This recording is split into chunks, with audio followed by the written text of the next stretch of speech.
Well, good news today for more than 100 prison officers. Prison Superintendent Dr. Allison Ramming announced that 112 officers have been promoted. The officer will receive their official letters tomorrow. 3 officers were promoted to chief officer, while the other 109 were promoted to various posts.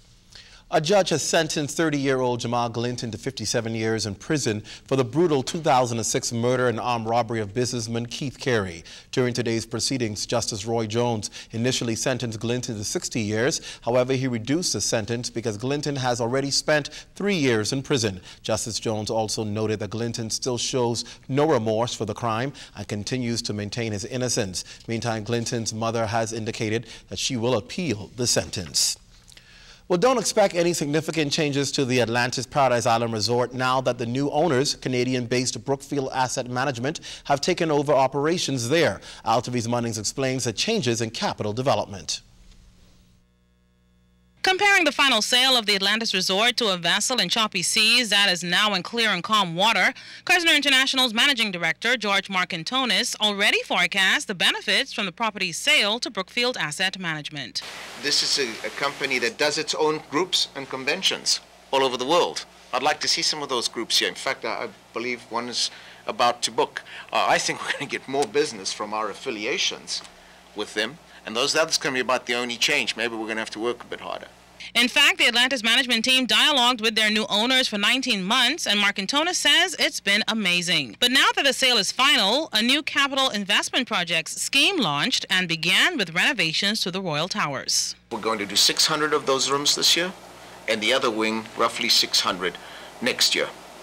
And next year we will start with the Cove, doing the first half of the Cove. You know, time flies. But wow. You think back, it opened in 2007, and of course it's been doing so well with volumes that it's time to bring it into our renovation cycle. And don't expect Atlantis officials to wait on the 2014 opening of Beaumont Resorts to complete their upgrades. Tourism and Aviation Minister Senator Vincent Vanderpool Wallace believes the entire hotel industry must work together to boost our product. You see, we have built an airport out there that can accommodate the kind of occupancies that the other place will need, in addition to continuing the growth that we see here on Paradise Island. So I think the level of concern of that has abated a great deal as we see the economy turning around and business returning again. Mr. Marcantonis also confirmed that next week, Atlantis and Beaumont officials plan to meet with airline representatives in Atlanta, Georgia, to discuss additional routes and larger planes coming to the Bahamas. Altavi's Munnings, ZNS News.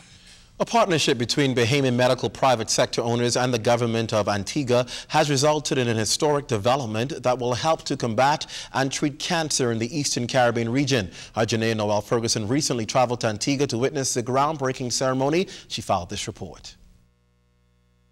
Dr. Brown answered the call from Antigua's Prime Minister, the Honorable Baldwin Spencer, to construct the multi-million-dollar facility.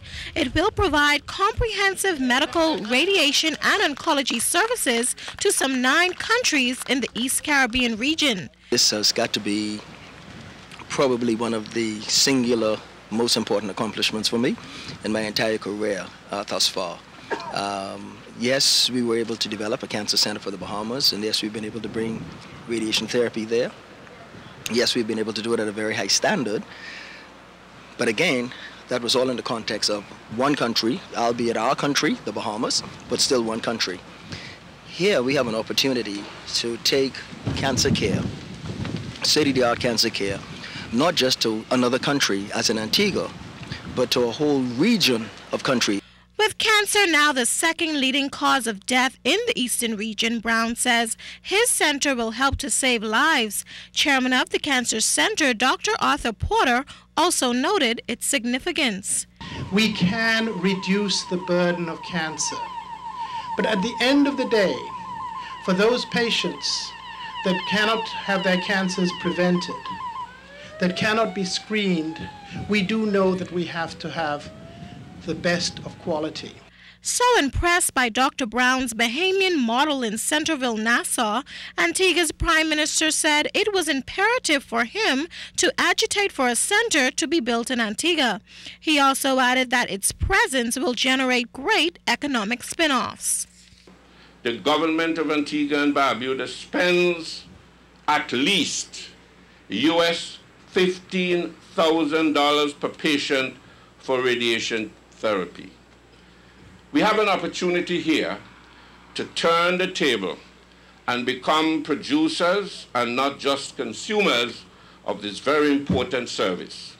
This means more money circulating in our currency union. From Antigua, I'm Janae Noel Ferguson, ZNS News. Welcome to tonight's edition of the Business Beat, sponsored by Royal Fidelity. Good evening, Bahamas. I'm Altaviz Munnings. Let's take a look at what's making business news today. Arawak Port Development Limited officials advising that all company shareholders, including government shareholders, have the same right to dividends on each company share they own and will receive the same returns per share held in the company. The shares that were recently issued by the company were sold at a price of $10 per share, which is the same price being paid by the government and the founding shareholders for their shares. You're going to have to pay more to purchase a United States visa. The U.S. Embassy announced that applicants seeking tourist, business, crew member, student, exchange visitor, and journalist visas will now pay $160. Additionally, petition-based visa fees increased from $150 to $190.